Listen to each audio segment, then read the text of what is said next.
The Earth is believed to have formed 4.6 billion years ago. Within the first 150 million years, it began cooling and releasing gases from the lithosphere, which created the earliest forms of the Earth's atmosphere. Prior to the creation of this atmosphere, the sun's ultraviolet radiation made for uninhabitable conditions. But as the Earth cooled further, water condensed in the atmosphere and oxygen accumulated, making way for organic compounds. This spawned single-celled organisms and then plant life. And down through time, the evolutionary chain continued. And then we arrive at a species that does not seem to fit as well as the rest. Homo sapiens' gestation period of 9 months mimics the 3.8 billion year evolution of all life on Earth. The human embryo repeats the evolution of all species. When the sperm and egg unite, this new creation is a single-celled organism. Within hours, this single cell divides and multiplies more rapidly than any other species. 4 weeks later, the embryo begins to develop gills mimicking aquatic life. A few weeks later, it develops lungs and a tail with reptilian appearance. From there, a mammal is recognizable, and then onto a primate form. It then sheds its laguna, which is the embryonic fur, and at last shows the characteristics of a human child. The human body is a community of approximately 50 trillion cells. Everything the body does, the cell does as well. Cells have respiratory and excretory systems. They feed, feel, think, and communicate with other cells. Trillions of cells make up a single organism called the human body, and billions of human bodies help make up the organism we call Earth. The Earth has more similarities with the human anatomy than you may think. Earth has its own electromagnetic generation, just like the human body. Research has found that a direct current of electricity flows through perineural cells found around every nerve in the body. These pathways are called energy meridians and have been used in the practice of acupuncture for at least 2,000 years. Dating even farther back is the notion of dragon paths or ley lines, in which many megalithic structures and stone monuments were erected, marking the energy meridians of the Earth. These energy meridians are generated by the resonant frequencies of the Earth, called the Schumann waves.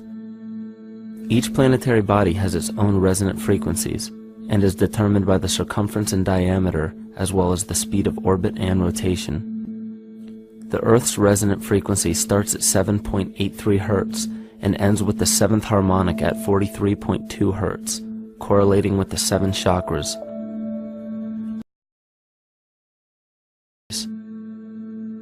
The definition of an organism is any living thing capable of response to stimuli, reproduction, growth and development, and maintenance of homeostasis as a stable whole.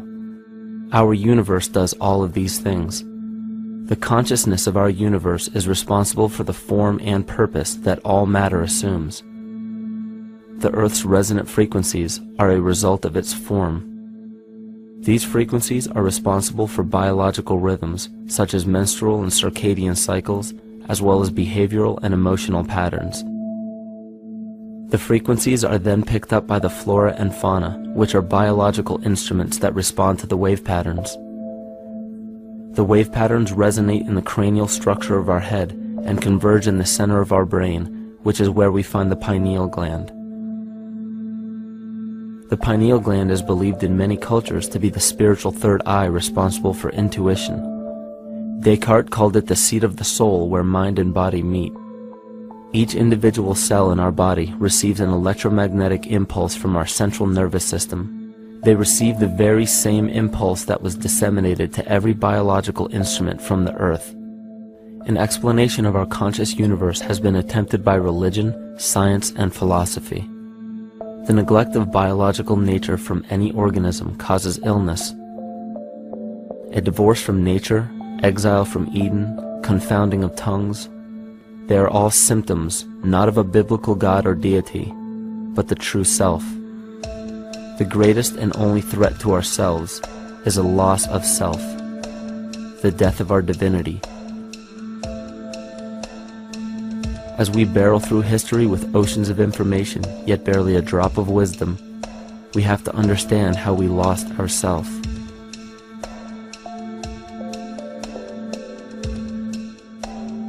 In sacred texts and ancient scriptures left by our ancestors, we find an incredible link between stories of creation, a great flood, the war of the gods, the Messiah dying for the sins of man, end-time prophecies, and similar characters. These correlations show up in myths from cultures that supposedly had no contact with one another due to distance in geography and time. The common thread we find that connects all of mythology has its roots in the stars. One of the most revealing accounts is the battle of the gods in heaven and the ensuing flood. In the Bible, Lucifer rivaled the Lord and was defeated and cast down to earth. In the creation myth of the Enuma Elish, we find a similar story of Tiamat being defeated by Marduk and cast down to the abyss of Apsu. In chaos, Tiamat, the mother of them both, Apsu and Tiamat's waters were mingled together, meaning that the chaotic waters of Tiamat were somehow mixed with the sweet waters of Apsu. Apsu was the Sumero-Akkadian god of the abyss beneath the earth. Tiamat, also known as Lucifer, was known as a serpent or dragon and was defeated by Marduk. Marduk was the father of Nebo or Mercury, and Mercury is the same mythological character as the Zoroastrian Mithra, the Egyptian Hermes Anubis, and the Gnostic Hermes Christos. The most recent version of Mercury, however, is the archangel Michael in the Bible, who defeated Lucifer and sent him to the abyss of the earth, or hell. This story is steeped in astrological significance in the Bible and in many other ancient scriptures. This leads to an event in history that is recorded by many researchers regarding the cosmic upheaval and historic deluge. William Commonus Beaumont states, "The flood immortalizes the collision of a fallen planet, later termed Satan, actually a cometary body with our Earth." Consider what this reveals. He postulates that a planet, later termed Satan, fell to the earth, creating the flood we see recorded in the Bible and other myths. Lucifer, or Tiamat, was a planet known to ancient cultures as the Glistening One, the dragon of chaotic salt waters. The light from the sun illuminated this planet's water, which gave it a glow that rivaled the sun's own light, which is where we hear about Lucifer rivaling the Lord. The Lord in this case being the sun, which sustains and gives warmth to the earth. The planet Tiamat, or Lucifer, was destroyed by a cataclysmic event that hurled the watery planet to the abyss of the earth. In the book of Enoch, it reveals, "And behold, a star fell from heaven, and when it fell to earth, I saw how the earth was swallowed up in a great abyss." The myth of the Ute Indians states, "The sun was shivered into 1,000 fragments, which fell to earth, causing a general conflagration. Then Tawats fled before the destruction he had wrought, and as he fled, the burning earth consumed his feet, legs, body, hands, and arms, until at last, swollen with heat, the eyes of the god burst and tears gushed forth in a flood which spread over the earth, extinguishing the fire." This myth resembles the translation of the Enuma Elish by Stephanie Daly in her book Myth from Mesopotamia, which explains that Tiamat's eyes became the source of the Tigris and Euphrates rivers. As written in the book of Revelations, "And there was a war in heaven. Michael and his angels fought against the dragon, and the dragon and his angels fought back. The great dragon was hurled down, that ancient serpent called the devil, or Satan, who leads the whole world astray. He was hurled to the earth." The Roman mythology of Ovid gives the story of Phaeton, which happens to be another name given to the watery planet Lucifer, or Tiamat. This story reveals that Phaeton was a child of the sun and wished to become the sun for a day. Phaeton attempted this feat, and eventually Jove, who is also known as Marduk, destroyed Phaeton, sending him crashing to the earth in flames and put out by a tremendous flood of water from a river unseen before. The common theme we notice here is that of a saltwater planet.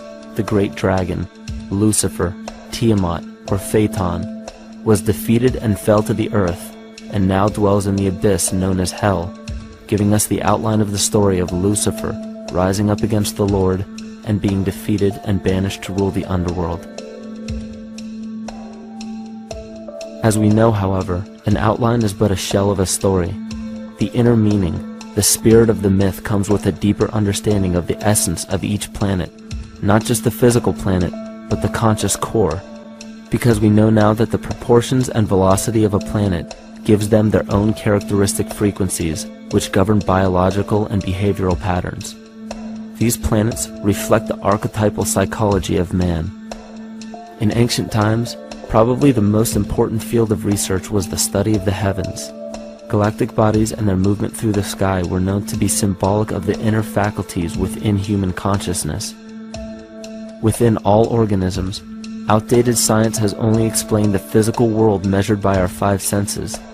Only in esoteric religions, mysticism, and quantum fields of science are we to find any attempt at explaining where thoughts and emotions fit into the sense-perceptible world. We also understand now that humanity is a community of cells within the organism of the Earth. The Earth, therefore, is a higher organism that shapes our form and function. This higher organism and all other planetary bodies are governed by consciousness, just as we individual humans are. Therefore, the Newtonian belief that galactic bodies are nothing more than lifeless forms floating in space is tantamount to claiming that we humans are nothing more than a composite of elements in motion. We know that this is untrue because we feel, we think, and furthermore we see the result of our consciousness creating what we call life. Plato wrote, "This world is indeed a living being, endowed with a soul and intelligence, a single visible living entity containing all other living entities, which by their nature are all related." Furthermore, the cosmos is a single living creature which contains all living creatures within it. And in an article out of the Sufi journal, the author writes, "The world is a living spiritual being." This was understood by the ancient philosophers and the alchemists who referred to the spiritual essence of the world as the anima mundi, the soul of the world. In scriptures, we hear of the claim that angels guide the inner soulful actions of people, or that the gods wield influence over man. Most ancient spiritual and scientific teachings held the belief that the hierarchies of the gods, angels, archangels, archai, all the way down to the cherubim and the seraphim, are the hierarchies within the human psyche. In this way, we must understand that when the whole of ancient myths and sacred scriptures speak of spiritual influence from a higher being, they were speaking of archetypal forces that are inherent within us, not an influence from an external source. This is where we begin to see the relevance of astrology as an ancient form of science that resurfaced in the 19th and 20th centuries under the name of psychology. Friedrich Nietzsche even stated, "As long as you still experience the stars as something above you, you still lack a viewpoint of knowledge." This is astropsychology and maps the inner faculties of the psyche. In pre-Christian times, there were schools known today as the mystery schools or the mystery religions. The messages encoded in the scriptures and ancient archaeology came from adepts of spiritual science. The intent was to teach the initiates the deeper meaning of these myths. What became later termed as Lucifer, Satan, or the devil was representative of the ego, which rivals the Lord, the representative of the self. The true self is the epicenter of a person's entire being.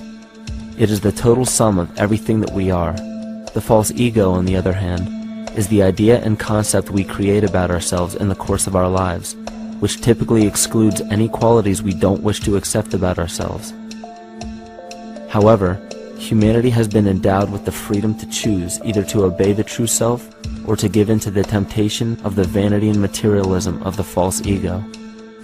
This is the most notable trait that separates man from animal, our freedom of choice, the choice to follow our concepts and ideals or our natural impulses, the choice to sustain nature or to destroy it. This freedom of choice weighs on the fate of the entire organism that we call humanity.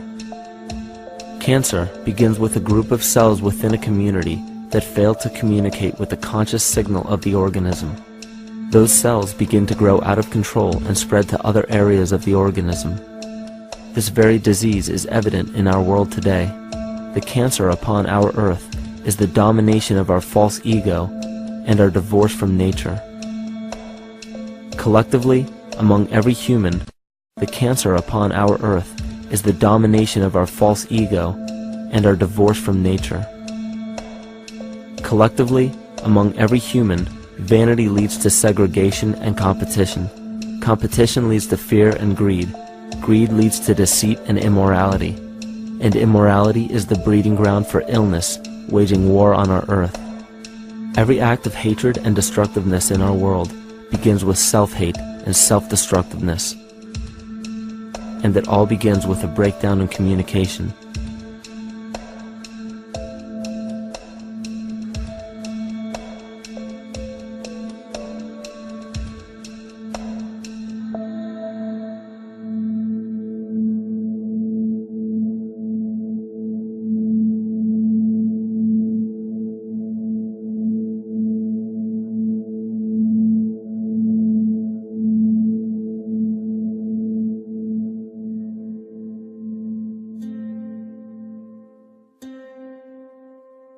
In nature, all that we perceive with our five senses is a result of two fundamental principles.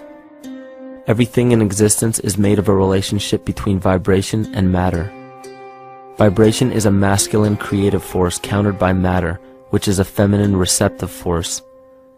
Thus begins the principle of duality. We see this duality in ancient myths and philosophies, yet only those philosophies and scriptures that were perverted and raped of the original meaning gave the impression that one polarity was good while the other was evil. The original sages, adepts, and shamans taught that both are necessary, and one would not exist without the other. These two important principles come together to form all things in the universe. This is Kymatica. Even language, logos, the communication of any and all things in nature, depends upon this principle. Pete Peterson, in his works Cymatics, The Science of the Future, stated that nature shows examples of Kymatica in everything. This phenomena is found to be one of the prime forces that moves biological evolution along its path. Dan Winter reproduced an experiment to prove that the ancient languages of Hebrew and Sanskrit, when spoken, create a vibratory frequency that moved matter into sacred geometrical patterns. Upon further investigation, Hebrew, Sanskrit, Aramaic, Arabic, and other elder dialects have older roots in a parent language of Gaelic and quite possibly an even earlier origin.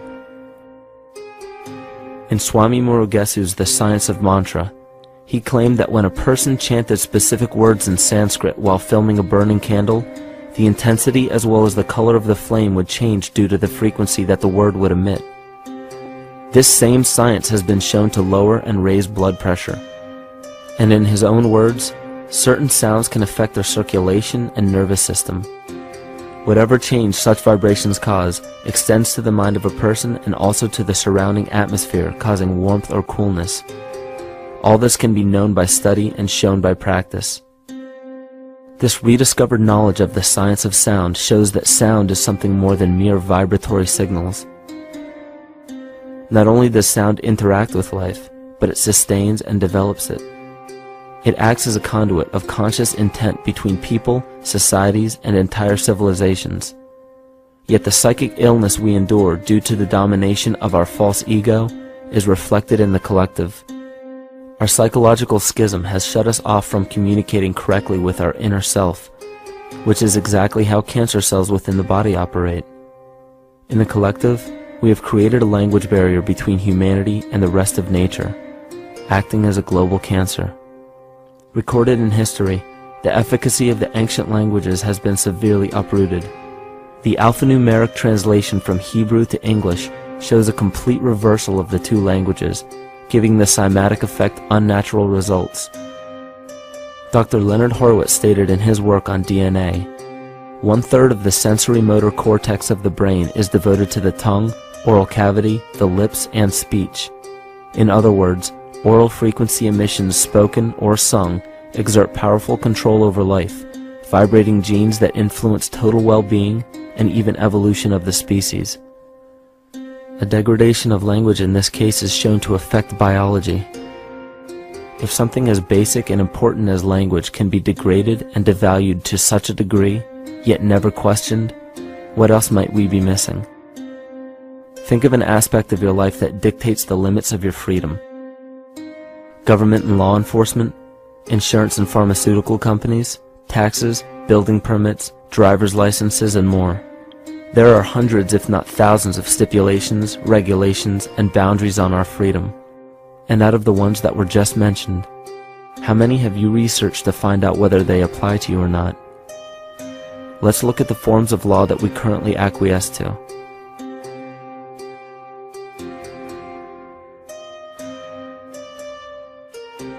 A common misconception among people is that any rule or regulation that governs them falls under one category: law. But there are many other forms of law that people abide by without realizing that they simply do not apply to them. Another misconception is that a nation's constitution gives us our rights. A constitution does nothing more than list the rights that we already have. We are born with inalienable rights, endowed to us by our Creator. They are not given to us, and they cannot be given away. The most a person can do with a right is choose whether to exercise it or not. Maritime admiralty law is what's known as the law of the water. It is superseded by civil law and only applies to those who willingly contract themselves into it. The definition of admiralty law is a body of private international law governing the relationships between private entities which operate vessels on the oceans. Let's look at how and why a form of law that is fashioned to govern corporations, businesses, and vessels has imposed its rule over natural human beings. This is all done through a form of word magic. A simple perversion of language has made it possible to convince people around the world that these alternative laws apply to them. One of the predominant beliefs in modern culture is that licenses, permits, registrations, and other forms of documentation are required to operate motor vehicles, use public roads, build structures and establishments, engage in free enterprise, and much more. Sadly, these beliefs are based on little to no investigation whatsoever, and are false. This belief structure is perpetuated by maritime admiralty law. This form of law was originally created to govern ships docking in foreign nations for the import or export of products and resources. It deals with banking and merchant affairs, not civil affairs. When a product is taken off of a ship and brought into a foreign land, that nation takes custody of the resource and accounts for it with a certificate. That certificate marks the birth date of that product in the custody of the respective nation. Think of why it is supposedly required to have a certificate of live birth in the first place. The Barron's Dictionary of Banking Terms defines a certificate as a paper establishing an ownership claim. So right there, we notice that everyone with a birth certificate is defined as being owned. People are used as collateral with other nations because the U.S. is bankrupt. The United States declared bankruptcy on March 9th of 1933. At this point, the U.S. began taking out loans from a private, non-government affiliated corporation called the Federal Reserve. With no money to pay back the loans, the United States began using the citizens as collateral. All birth and marriage certificates are literally warehouse receipts. Just look at the similarities of warehouse receipts and birth certificates. Both document the date of issue, a serial number, registration number or receipt number, a description of the product, and an authorized informant to notify the appropriate government agency. With all of this information being readily available, the majority of people are unaware of their involvement with maritime admiralty law. This is possible through the manipulation of language. This Admiralty law changed the meaning of the word person from a natural living person to a corporation. Driver's licenses, vehicle registrations, auto insurance forms, building permits, gun permits, work permits, tax filing documents, birth and death certificates, traffic citations, and many other forms of documentation that were once believed to be absolutely necessary only applied to persons or corporations. Upon signing such a legal document, you are indirectly waiving your rights under the Constitution and lowering your status to that of a corporation that is created with the same exact name as you. The only way to reconcile your true name from the name of the corporation is to take notice that the corporation has its name in all capital letters. This is known as capitis diminutia maxima. You may take notice that your driver's license, birth certificate, social security card, insurance cards, and more use all capital letters to legally represent the corporation with your name, not you. The corporation is known as an artificial person, whereas you, the human being, are known as a natural person. This deception goes even deeper when it comes to the courts that we attend. When showing up to court, you will notice that there are seats for witnesses behind a wooden fence or barrier. The defendant must cross through the entrance to the other side of the barrier where the plaintiff and judge sit. This act symbolizes the boarding of a ship. At this time, business can be conducted in maritime admiralty law. The judge, acting as captain or banker, is responsible for settling the balance between the two sides. This is why there is always a monetary value involved in any court case. The captain is simply dealing with banking and merchant disputes. Once the balance is paid, the case is closed. To turn the court case away from admiralty law where your rights are not protected, you must avoid agreeing to represent the artificial person. This is done by stating that you are the natural person. You don't have a first or last name because those imply corporate title.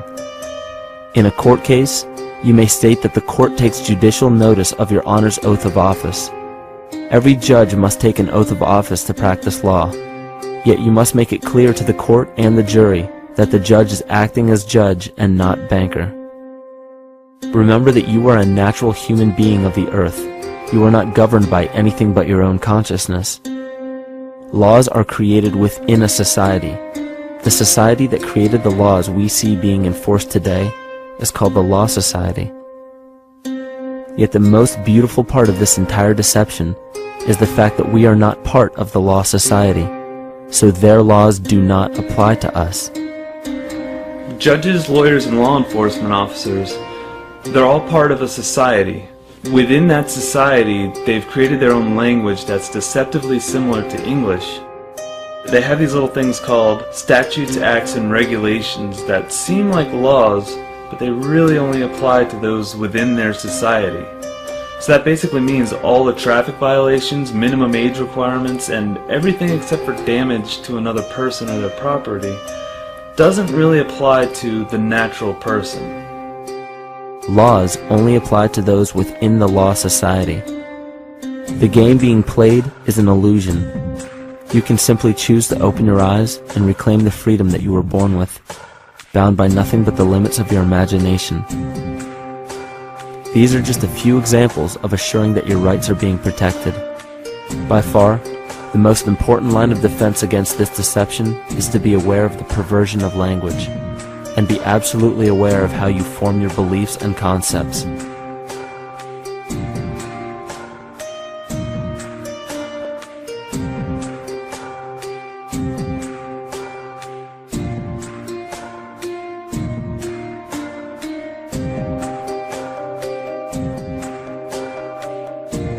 In all forms of the perversion of language, there is a mirror reflection of this in the microcosm of the psyche.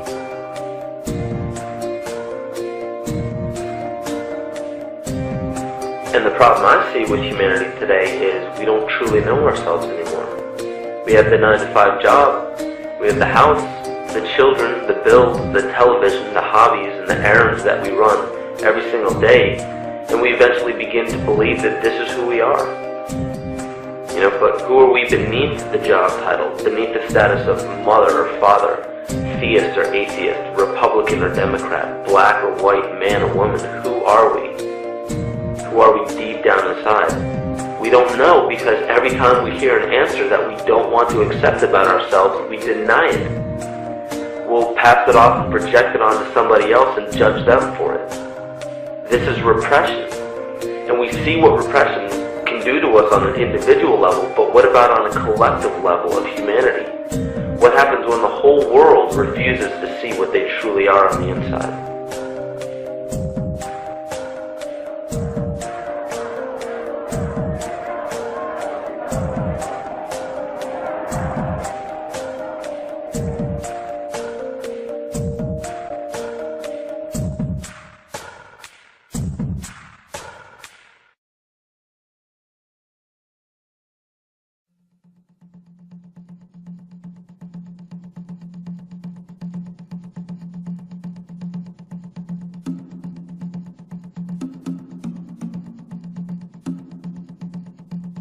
Carl Jung discovered that there is a collective unconscious connected to all humans, meaning that the whole of humanity shares a single mind with one another. This is evident in the world through accounts of shared mythology and symbols, the study of morphic fields, and with the science of kinesiology. This collectivity is a global example of the unconscious mind of the human body, in which trillions of cells share a similar signal. This parasite, called our false ego, requires a continuous flow of sustenance to survive. Food, fuel, and any other form of sustenance is energy. Human consciousness is an electromagnetic field of energy. When this potential energy is utilized, it then releases kinetic energy, which is used to perpetuate the false ego. This scenario occurs in the smallest parasitic organisms, all the way to a collective organism called humanity. A parasite will release chemicals that cause the host to crave the sustenance that the parasite needs to survive. As long as the host is unaware, it will keep feeding the parasite and starving itself. In a similar way, Wilhelm Reich stated that whole societies suffer from a psychosis caused by starving our organic biological impulses. He states that sexual suppression supports the power of the church, which has sunk very deep roots into the exploited masses by means of sexual anxiety and guilt. It engenders timidity towards authority and binds children to their parents. This results in adult subservience to state authority and to capitalistic exploitation. It paralyzes the intellectual critical powers of the oppressed masses because it consumes the greater part of biological energy. Finally, it paralyzes the resolute development of creative forces and renders impossible the achievement of all aspirations for human freedom. In this way, the prevailing economic system, in which single individuals can easily rule entire masses, becomes rooted in the psychic structures of the oppressed themselves. What Reich was showing in this powerful quote is that on a collective level, the suppression of a natural function, whether biological, spiritual, or emotional, will result in an abnormal reaction, a psychic disease. This illness or disease is reflected into the masses through a collective unconscious and acts as an epidemic. Humanity is plagued with an incapacity for freedom, meaning that people en masse lack the ability to govern themselves on a psychic level, and this manifests in the macrocosm as government and organized religious powers, thus opening the throne, our national and individual throne, to anyone and anything.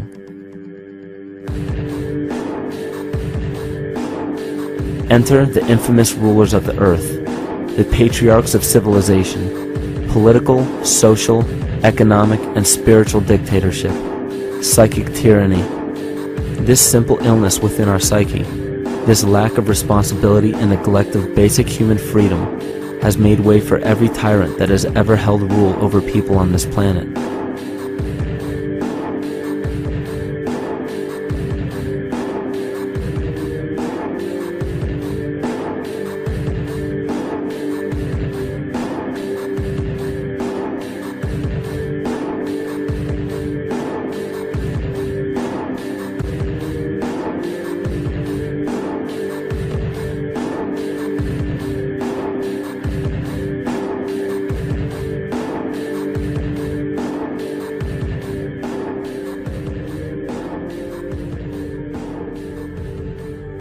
But these oppressive tyrants that are demonized by the masses are no different than us. In fact, they are one with us. In the book The Prophet by Khalil Gibran, he poetically states, "I say, as the holy and the righteous cannot rise beyond the highest which is in each of you, so the wicked and the weak cannot fall lower than the lowest which is in you also." Every one of us has the capability to commit the most horrifying sin or show the most beautiful compassion to our fellow man. This is the very definition of an illness within the psyche and soul of man.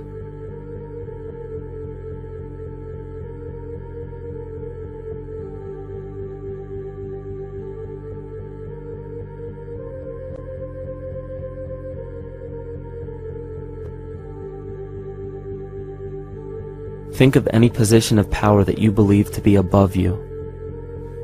Royal families, government leaders, the United Nations, financial organizations, corporate monopolies, and media juggernauts. These are all facets of our false ego.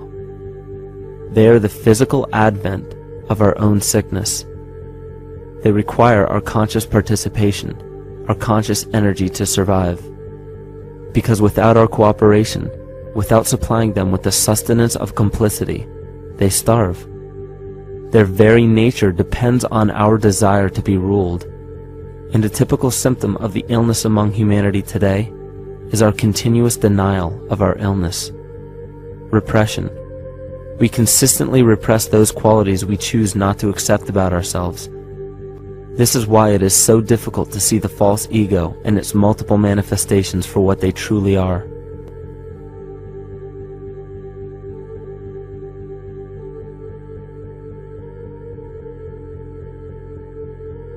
This is the very nature of the false ego. It acts as a red herring to distract us from the freedom we truly have. For this psychic parasite to survive, it must supply us with a chemical that will cause us to remain dependent upon it. In this case, the sustenance is our conscious energy. And in order for us to feed it to the parasite, the chemical of fear causes humanity to crave protection and defense.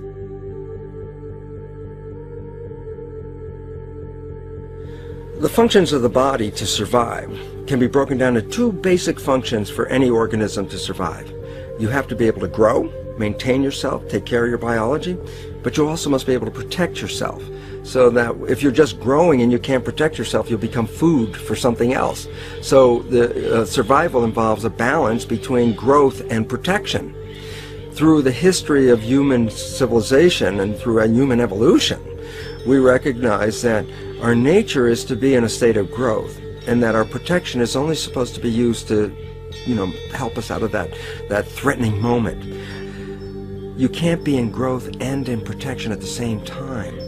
So the significance is, when we see a need of protection, the stress hormones in the body shut off the blood vessels in our viscera or gut, which is the part of the body for growth. Well, the issue is, if you took the blood from the viscera and moved it out to the arms, then you left no blood in the viscera. That means no growth. But you're ready to fight. And when your fighting is finished, then the blood returns back to the viscera and you grow again. But in the world that we live in today, it's 24/7 fear.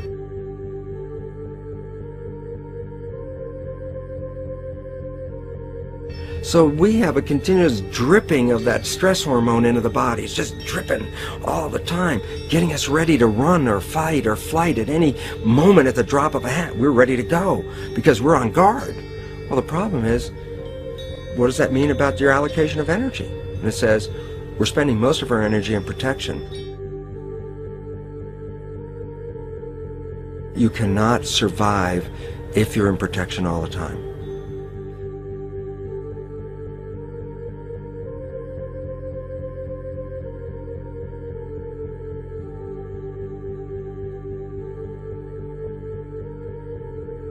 And if the parasite can control the nature of the fear, it can then create a fear among us that only it can defend us against. A recent physical manifestation of this comes from Zbigniew Brzezinski, former Secretary of State who also supported President Barack Obama.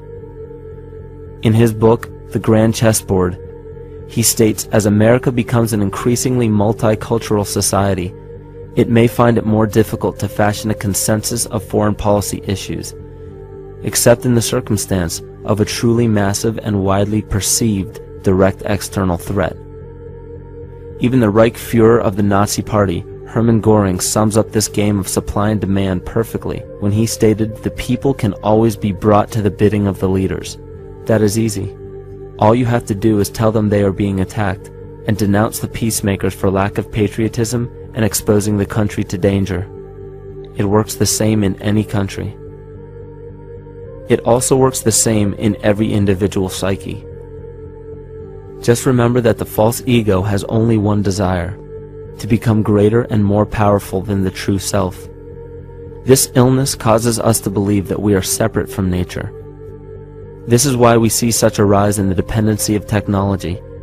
This is why we see such little stewardship for the earth and the environment.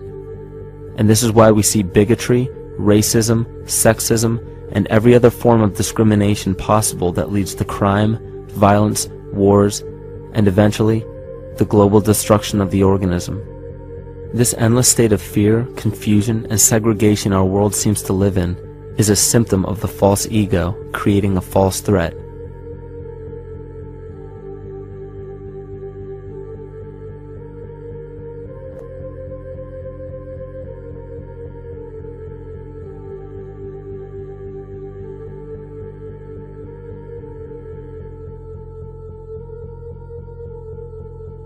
Many of the United States presidents have blood relations with each other. The Bush lineage has blood ties to a great number of former presidents. George Washington, Millard Fillmore, Franklin Pierce, Abraham Lincoln, Ulysses Grant, Rutherford Hayes, James Garfield, Grover Cleveland, Teddy Roosevelt, William Taft, Calvin Coolidge, Herbert Hoover, Franklin Roosevelt, Richard Nixon, and Gerald Ford. Michael Tessarion points out in his work that Bush is closely related to every European monarch on and off the throne, and has kinship with every member of Britain's royal family. Bush's family tree can be documented as far back as the early 15th century. He has a direct descent from Henry III and from Henry VIII's sister Mary Tudor. He is also descended from Charles II of England. And we also find that George W. Bush is a direct descendant of Godfrey de Bouillon. Godfrey was the first king of Jerusalem after he recaptured it from the Saracens, which was the name for the Islamic faith during the Middle Ages. It is interesting to note that the current occupation of the United States in the Middle East was re-established by the same family, George Bush Sr. in 1991, and again by George Bush Jr. in 2003. George Bush Jr. is then found to be a cousin to both opposing candidates of his 2 terms in office, Al Gore and John Kerry. Democratic President Barack Obama also has blood ties with George W. Bush, as well as Gerald Ford, Lyndon Johnson, Harry Truman, James Madison, and the British Prime Minister Sir Winston Churchill. On the opposing side of the 2008 presidential ballot, John McCain is descended from Robert the Bruce, King William I of Scotland, and also Godfrey de Bouillon.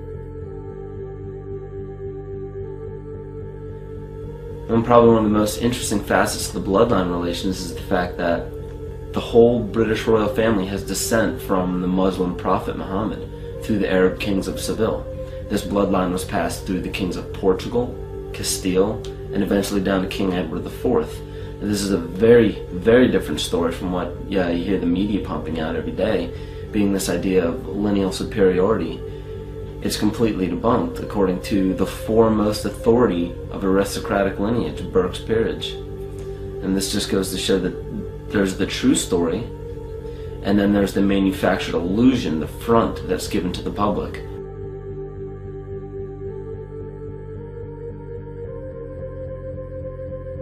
These blood ties go on and are documented thoroughly through literature such as Burke's Peerage and other comparable books. The point of all of this is that we find not just the same people, but the same intent within the people who have held high positions of monarchy, dynasty, aristocracy, and democracy in the past and present, and they are all related by a physical and symbolic link. This bloodline carries the symbol of our illness.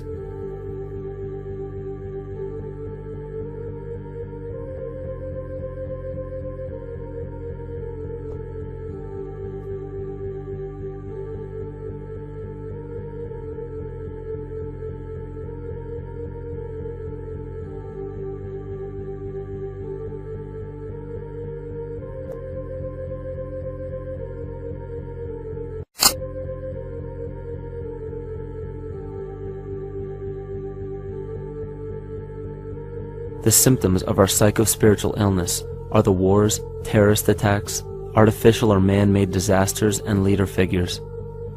As long as the people remain oblivious to their inner drives and inner nature, they will always fail to recognize why these events take place and why these figures rise to such powerful positions.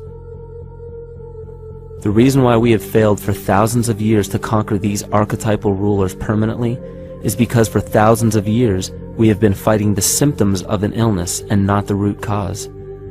For every corrupt government that falls at the hands of a revolutionary, oppressed people, 2 more will rise in its place every time. Because the root cause of a corrupt government does not exist in the individual leading that government. It exists within the psyche of every individual. Because an unaware host to a deadly parasite will do anything to avoid accepting his own incapacity for freedom.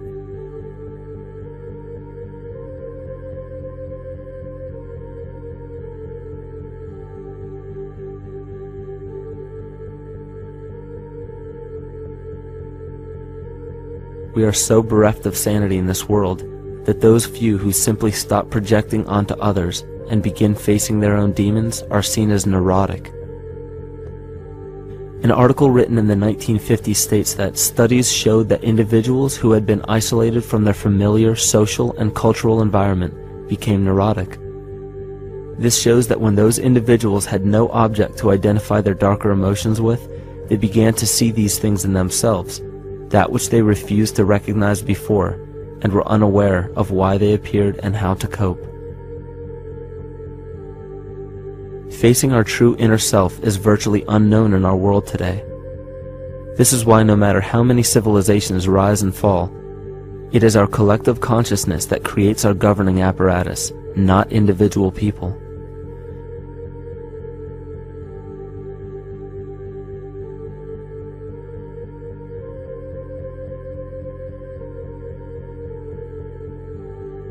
And after countless attempts, you would imagine that people would realize that a physical retaliation may not be the solution. Yet here we are, thousands of years later, with technology that can clone DNA, vehicles that can break the sound barrier and probe the depths of space, and science that can overcome almost any sickness. Yet we still fail to take notice to the importance of thoughts and consciousness. This is the very definition of insanity. And every single one of us is responsible for this psychic epidemic, because we're killing the messenger and paying no attention to the message.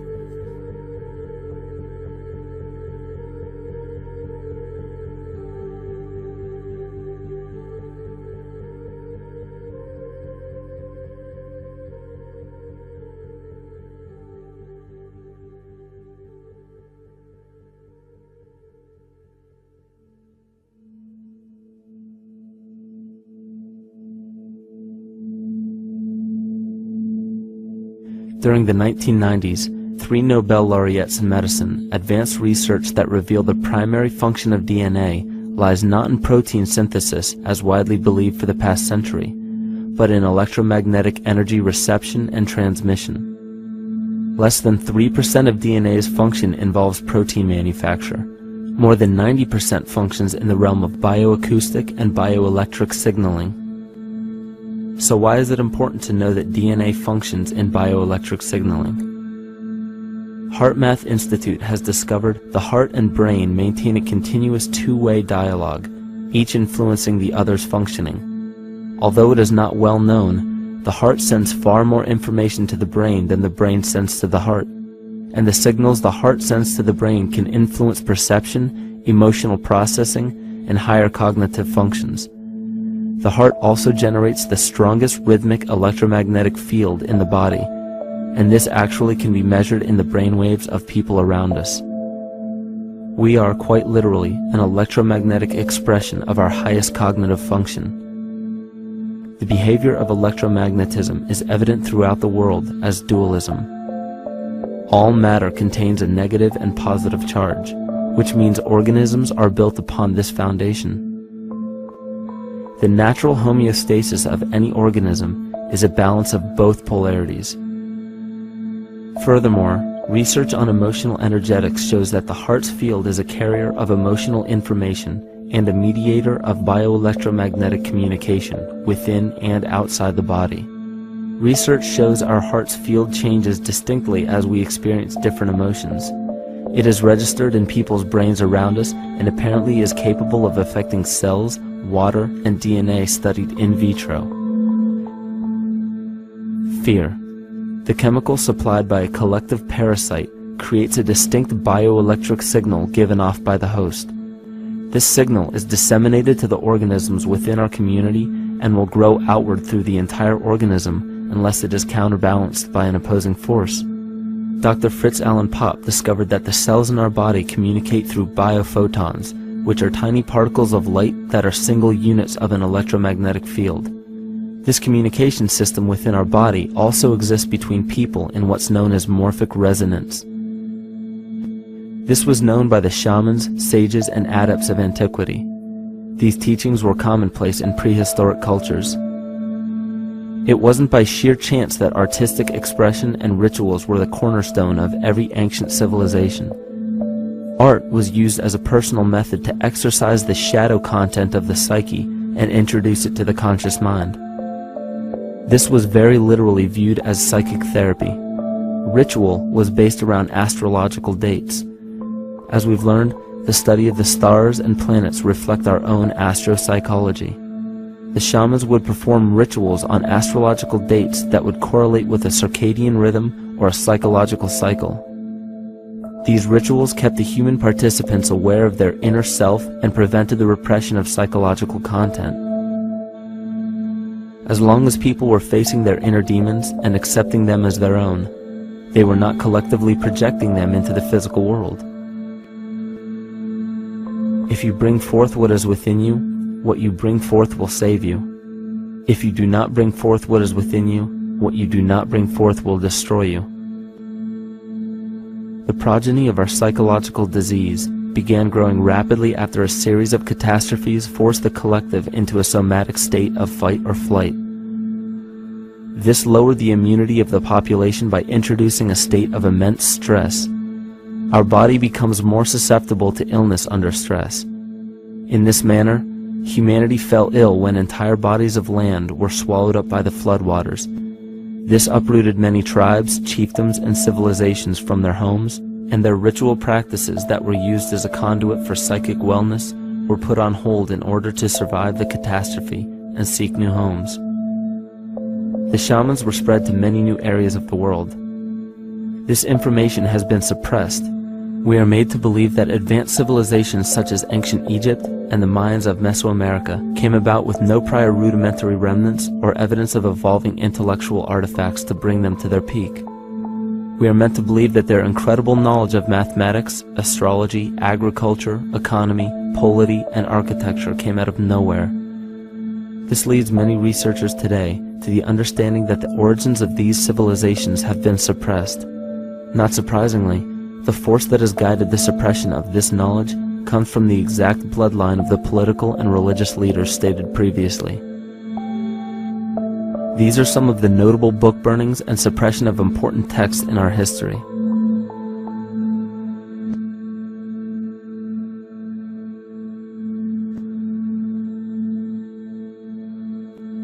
Yet after all of this suppression, there are still remnants of the dispersion of elder civilizations in nearly every country. There is tremendous evidence of ancient cultures visiting North America long before the conventional belief of European colonization. Barry Fell states in his book America BC, there are ancient inscriptions now being reported from nearly all parts of the United States, Canada, and Latin America, written in various European and Mediterranean languages in alphabets that date from 2,500 years ago. William Commonus Beaumont wrote, "The Toltec and Maya civilizations never originated on American soil, but appeared there full-blown, with a well-defined art and system of hieroglyphic writing which possesses affinities with Egyptian. It is found that there are thousands of prehistoric sites across New England and several other northern states showing inscriptions, carvings, and mounds created by Druidic mariners as far back as 800 BC. To suppress this information further, It was not only imperative for the bloodline to burn the documented texts containing true historical information, but to wipe out the cultures that derived from these ancient shamans. The most devastating genocide ever endured was and still is the annihilation of shamanic tribes. We've lost our traditional roots and don't know about ritual. The dragon dances and the ghost dances of the Native American Indians, what do you think that was all about? All the shamans of the world, when they do their rituals, they're doing that. Their work, harmonically through dances, is to strengthen the immune system of the earth. You know, but they've been all murdered. So that was why in the 17th century, exactly the same period I'm talking about, there was an all-out agenda that when you come across indigenous people, you annihilate them. Columbus was sent on his expedition along with agents of the crown to disrupt the lives of the natives and seize mineral resources. He visited every island in the Caribbean, depleting the gold and taking as many slaves of the native Taino tribe as possible. 5 million natives were murdered within 3 years, according to Leah Trabeck. Within 15 years, the Arawak tribe of 250,000 was completely wiped out. The population of the United States prior to European contact was greater than 12 million. 4 centuries later, the count was reduced by 95% to 237,000. From 1494 to 1508, over 3 million people had perished from war, slavery, and the mines. Who in future generations will believe this? I myself, writing this as a knowledgeable eyewitness, can hardly believe it. My eyes have seen these acts so foreign to human nature, and now I tremble as I write. Another agent of the false ego bloodline was Hernando Cortez, who decimated the Aztec tribe and plundered their mineral resources. This again was the case through Cortez's second cousin, Francisco Pizarro, who conquered the Incan Empire in Peru. These atrocities are seen throughout Africa, New Zealand, New Guinea, East Timor, and are still seen today in Canada. This was a deliberate attempt to bury any surviving remnants of the ancient world and our true history. It is a naive mistake, however, to categorize and blame everything and everyone involved with politics or religion for this suppression of knowledge. It is only natural for people to crave spiritual understanding when there are so many manufactured missing links and perversions in the spiritual text today. And due to this void of spiritual wisdom, honest and moral people who are simply trying to understand their place in this world become the prime consumer market for those who wish to exploit this vulnerability. To have enough power to run our own lives, basically. If we look at the New Age movement, for instance, which is another kind of trap in all of this, where people might end up actually. They're looking for something so bad that they're taking all these things that are handed to us or to them, but it's not really based on any real understanding. It's still kind of coming from a religious type of perspective.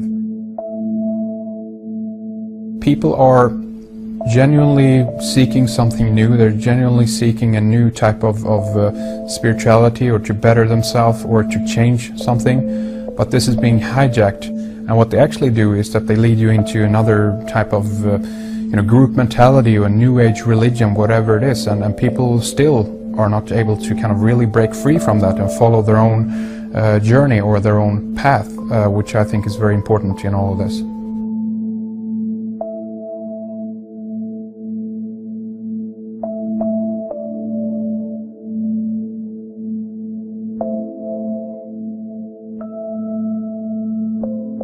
In the pre-Christian era, there were several cults of incredible power, most notably the stellar, solar, Saturnian, lunar, and mushroom cults. It is simple to see that worshippers of the lunar goddess comprised of the lunar cult. The worship of sun gods were indicative of the solar cults. The Saturnian cult, which consisted of Phoenicians and Canaanites, worshipped El or Eli. The biblical exodus of the Hebrews from Egypt showed that they entered Canaan and merged the lunar cult of Isis, the solar cult of Ra, and the Saturnian cult of El to form Isis, Ra, El. Israel. The old Israelitish cult and mythology, the Yahweh worship, the patriarchal legends, the sojourn in Egypt, and so on, are rooted in the religion of the sacred fungus, developed from the underlying fertility philosophy of the ancient Near East. The Jewish mitre, Muslim turbans, and military berets are derivations of the symbol of the mushroom cult. One of the first and most prominent, however, was the stellar cult, and a number of these ancient cults were created for shamanic purposes and earthly stewardship, yet some were taken over with different intentions. Just as you would imagine in any establishment of power, smaller cults formed within the main cults to worship individual deities. The cult of Mithras and the cult of Dionysus are two examples.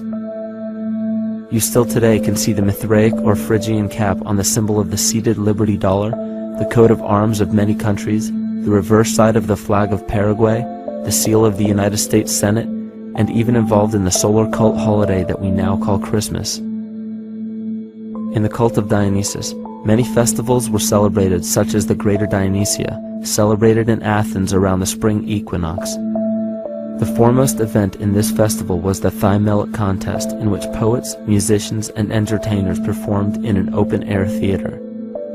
Musicians did not have to pay taxes, and members of the Artists Guild did not have to participate in military affairs. The cult of Dionysus is still alive to this day as the entertainment industry.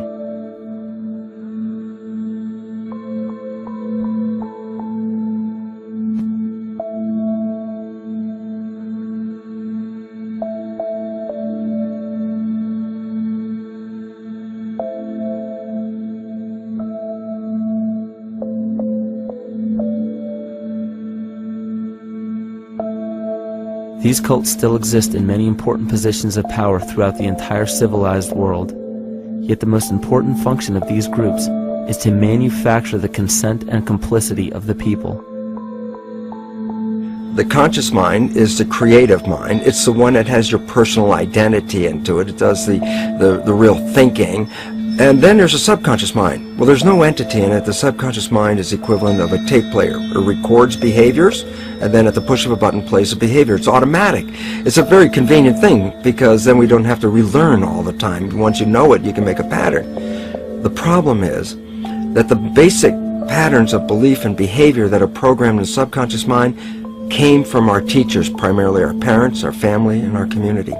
So most people don't even understand how easily we're influenced by our environment. Every person that we encounter, every single situation that we're faced with, every little word that's said on television may not seem too influential to our conscious minds, but your unconscious is designed specifically to let every environmental signal influence you without your awareness. So the question is, are we leading conscious or unconscious lives? And now neuroscience has told us in the unfolding of our lives, only 5% of our life is controlled by our conscious mind, and 95% of the time controlled by the subconscious with programs from other people that were installed in there. And the problem is, it means when those programs are playing, we don't see them. And the skeptics will sit there and say, consciousness, archetypes, astrology? No. We create things with our hands, not our minds. Archetypes aren't physical. They can't influence me. But when you think of the fact that we're only conscious of this small little fraction of our behavior, what we don't realize is that entire countries, entire civilizations that think they're free and independent, but are unconsciously too afraid to be free and independent, they will beg to be governed. And if they can't do it themselves, who do you think will consciously or unconsciously take that responsibility? It usually ends up being that strong, masculine, animus archetypal figure. When we think we're in danger, we're not looking for our mother to nurture us. We want our father to protect us. And right on cue with the age of fear, this age of catastrophe, the age of this parasite, we see masculine domination. And one of the primary conduits for giving our responsibility and our conscious energy away is money. We surely don't want to admit that our dependency on money is flawed, because that would imply that the fault is our own. And God forbid we take responsibility for our lives, so we blame the money. This is the cornerstone of the entire illusion being built around us by the false ego. Money is said to be the root of all evil, yet it cannot be evil because money is only a symbol. Symbols carry only the faith and spirit of the observer. This means that the symbol of paper money, yet it cannot be evil because money is only a symbol. Symbols carry only the faith and spirit of the observer. This means that the symbol of paper money evokes and surfaces the evil intentions and inherent flaw of our false ego. Money only exists because we agree to accept it as valuable. And to further illustrate our incapacity for freedom, we've given the control of our faith-based money to a private corporation instead of the federal government. There is no law stating that we have to use Federal Reserve notes as currency. We choose to because we fear the alternative: independence.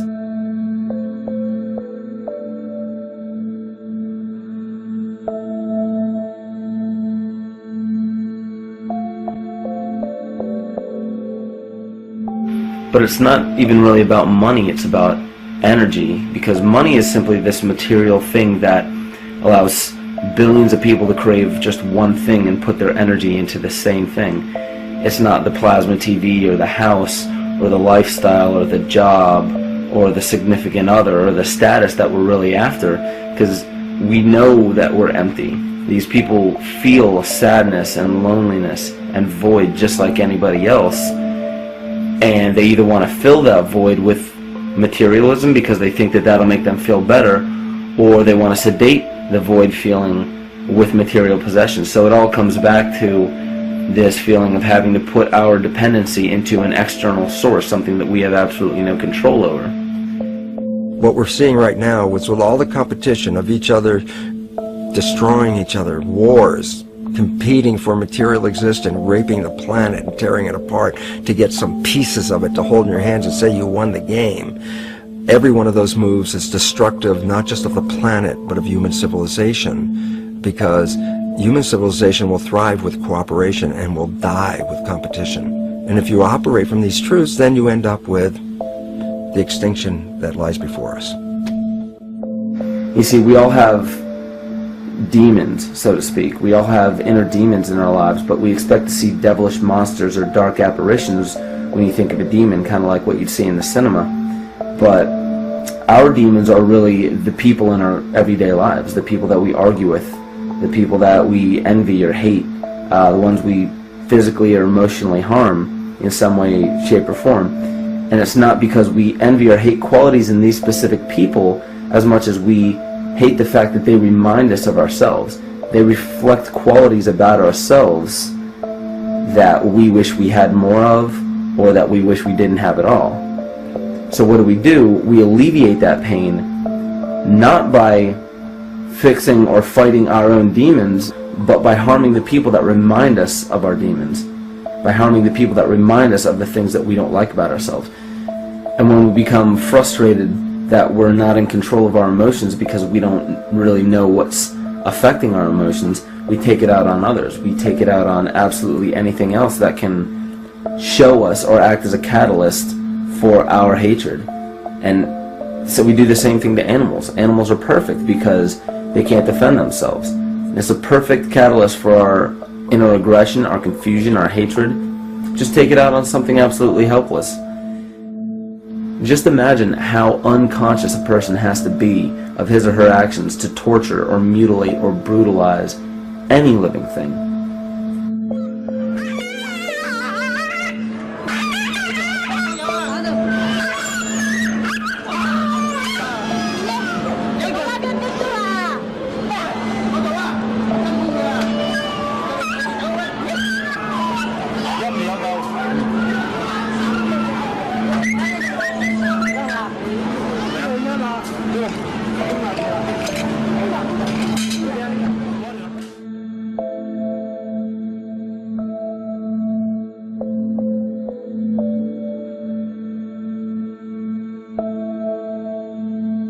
His goat's down, and he'll be here, and we can. Ouch! Come on! He bit you. Look at his tail. Is it common with the kids, maybe? He's a big guy. That's a real.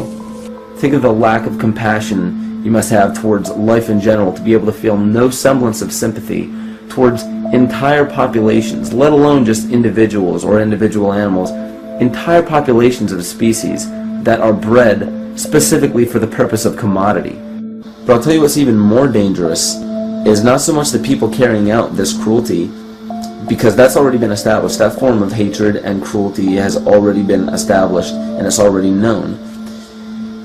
What I'm really worried about is the people who are against inhumanity, the people who are against animal cruelty and feel self-righteous enough to think that it's justified to inflict harm or even wish harm on these people. Because those are the people who take unconscious cruel behavior to a whole new level of conscious cruel behavior that's perfectly acceptable in their minds, because they feel that it's their job to bring other people to justice, like they're an authority figure of some sort. Those are the people who will have a much harder time figuring out why they harbor so much inner hatred and resentment. They don't seem to realize that it's just another form of the same exact hatred. So to keep from facing our inner demons consistently, what do? When we begin to realize, hey, wait a minute, maybe it's not alright to inflict harm on any other living thing, then the ego has to come up with a more esoteric form of cruelty to trick us into displaying the same form of self-hatred, the same indignant attitude, but just in another way and towards another group of people. But the emptiness will always find a way back in, and people will always start to feel restless again, no matter how many times they transfer blame to yet another person or yet another group. We need chaos in our lives. We crave destruction. We beg for catastrophe. Because if we don't have these things to act as a form of exorcism or a catalyst for us, we start to notice these things in ourselves, and that's what we don't want. You see, we can deal with wars. We can deal with terrorism. We can deal with stock market collapse and economic collapse. We can deal with these things. But once we start to notice this chaos within ourselves, that's what we're really afraid of. We'll take 1,000,000 September 11ths over one moment of true insight towards our self-hate.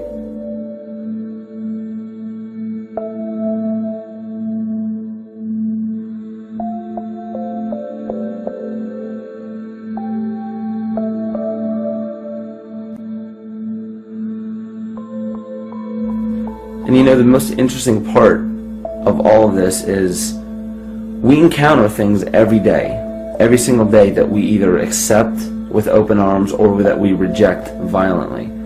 The interesting part is not really what we're accepting or rejecting as much as what it is inside us that makes us feel compelled to a certain thing or repelled from a certain thing. There's this fundamental dual behavior of muscular strength or weakness, attraction or repulsion.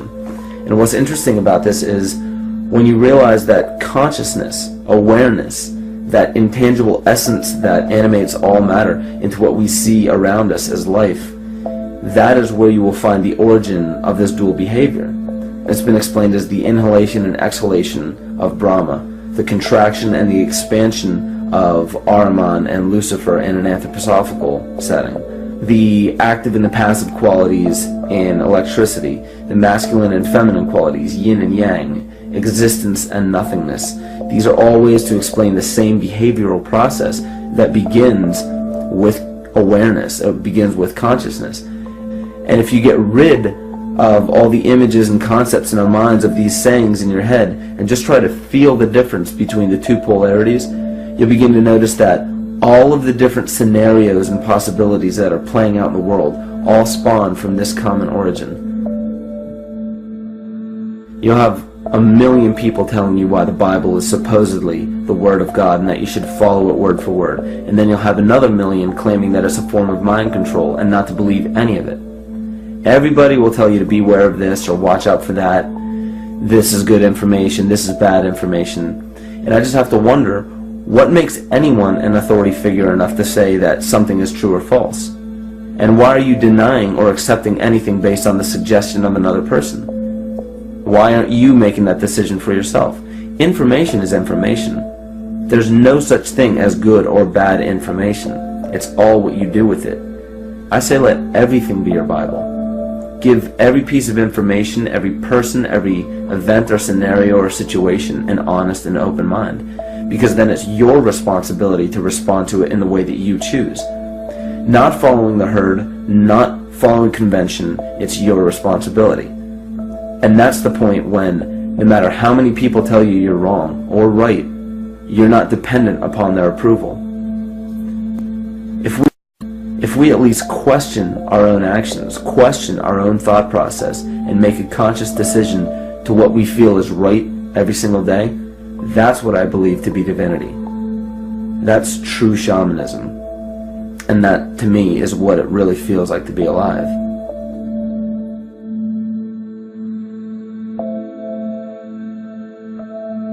In this conscious, living universe, there are no laws of nature, just habits. There is nothing external to the universe to enforce a law upon it. The illusion of a fixed law of nature is only the result of there being no need for that habit to be broken. When habits need to be broken to ensure the survival of the organism, we see this event in nature and call it evolution. The collective mind shapes our evolution. And a great example of this is the experiment done by John Cairns in 1988. His team put lactose-intolerant cells in an environment with only lactose for food. Under a law of nature, every one of these lactose-intolerant cells would have died. But surprisingly, they all survived. Every one of them understood the problem that they were facing and replaced the defective lactase enzyme with a functioning one to utilize lactose for food. If a cell has the ability to decide how and when to evolve because it's facing extinction, then anything can.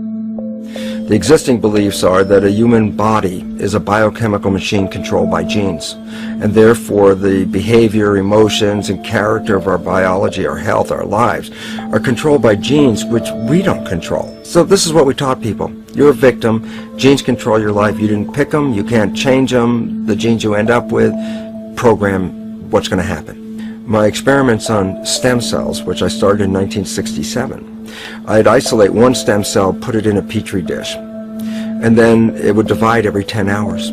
So I took all the cells, split them up into 3 groups, and then just put them in 3 petri dishes. And then I changed the growth medium, the constituents of the environment, in each of the 3 dishes. In one dish, the cells form bone. The second dish, they form muscle. In a third dish, they form fat cells.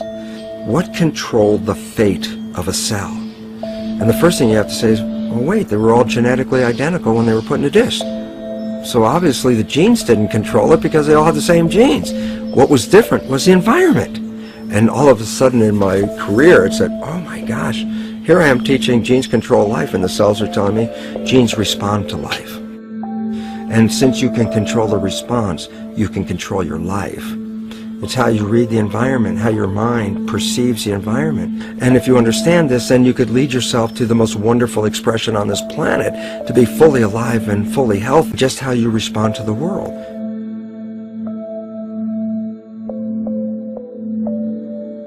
In the face of financial collapse across the world, political and religious wars raging tirelessly, and an ever-growing feeling of being lost and void of meaning, there is a great amount of energy being pushed to the surface of the collective mind. Evolution does not come about gradually. It happens in spurts and fits, and comes about due to a tremendous need for the organism to survive. We are now at a point in history where we will choose. We will choose to become sovereign or remain dependent, to face our true self or continue fighting a ghost, to become well or allow this disease to grow, to live or to die. The choice is yours.